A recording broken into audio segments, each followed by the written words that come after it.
Kasama nga pala namin sila Wowo at Wowa at nagkayayaan nga kami pumunta sa may SM Clark. Ewan ko ba, pero sa tuwing naiinip kami, sa mall talaga kami napapadpad. Itong si Bebe Arlo kapag nagigising talaga, nagagalit sa amin. Anyway, dito nga pala kami sa may H&M Dumaretso at hindi pa nga umiinit yung mga paa namin at may nakakilala na nga sa amin kaya shout out sa inyo. Sayang nga lang hindi ko na natanong yung mga pangalan nila pero ang sabi nila sa akin grade 6 students sila. Malapit na nga mag-December tapos may mga nakikita kaming mga red kaya naisipan namin na bilhan na siya ng susuot niya sa Christmas party nila sa school. Napansin nga namin na pahirapan sukatan siya kaya naisipan ng daddy binabigyan na muna siya ng pampamud itong ang Chucky. So ayan, ito nga pala yung napili ko kay Bebe Arlo tapos ito naman yung kay Ate Orkia. Nung nasa counter na nga pala ako, yung isa ko nga palang nadampot ay 342 kaya naman sabi ni Kuya para naman free na lang yung isa, kumuha pa daw ako ng dalawa. Para tuloy ako nakikipag-race nung kinuha ko to kaya hingal na hingal pa yung Mami Shay nyo. So ang ending, nabudol nga ako netong si Kuya. Hindi ko nga sure kung nakatipid ba ako o mas lalo nga akong namahalan. Pagkalabas nga namin, nagulat pa nga ako dito kay Arkia at may daladala nga ang popcorn at nagpabili nga daw siya sa Wowo at Wowa niya. Sa mga oras nga na yan, gutom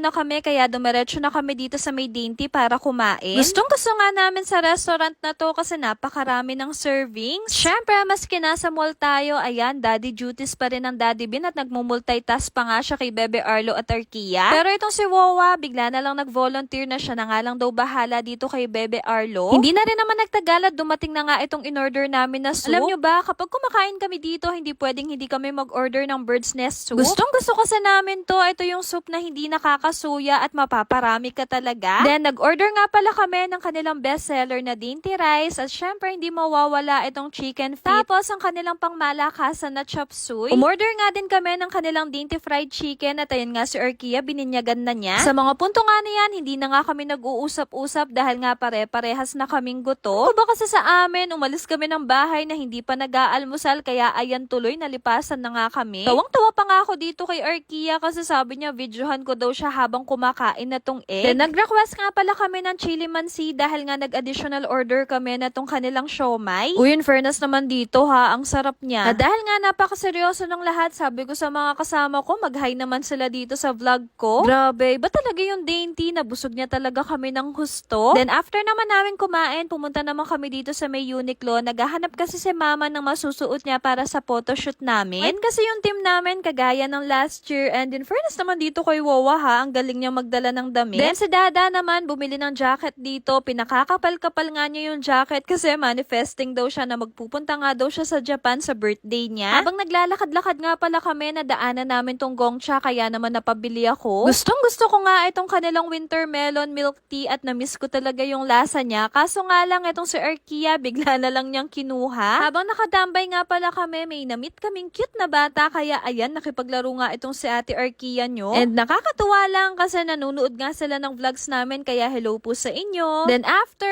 itong si Daddy Bin pumasok naman dito sa bilihan ng sapatos. Habang pinagmamasdan ko nga siya, kitang-kita ko sa mga mata niya kung gaano niya kagusto itong sapatos. Ang kaso nga lang, ang sabi niya sa akin medyo pricey kaya sabi niya babalikan na nga lang daw niya. Habang nag-uusap nga kami dyan, may kurot sa puso ko at alam ko deserve naman niya magkaroon ng sapatos. Pero syempre, dahil bad ako, sinira ko yung mood niya dyan. Sabi ko sa kanya, next time na lang. Then habang naglalakad-lakad kami, itong si Daddy Bin, bigla na lang niyang pinakita itong sapatos niya. Bali, itong ang shoes na to, ito pa yung ginagamit niya sa trabaho, kaya gamit na gamit talaga. Hindi ko nga maintindihan kung paikot-ikot ba kami o sinasadya niya talagang daanan namin ulit tong store. Hanggang sa ayan, for the hanap pa rin siya, kaya sabi ko sa kanya, o sige, bumili na nga siya. Napakamasunurin nga niya at naghingi na nga siya kaagad ng size. Habang nakaupo nga ako, pinagmamasdan ko tong mga sapatos na to kasi hindi ko maintindihan bakit pagkamahal-mahal. Pero syempre, priceless pa rin yan dahil nga nakita ko kung gaano kagusto to ni Daddy Bin. And masasabi ko na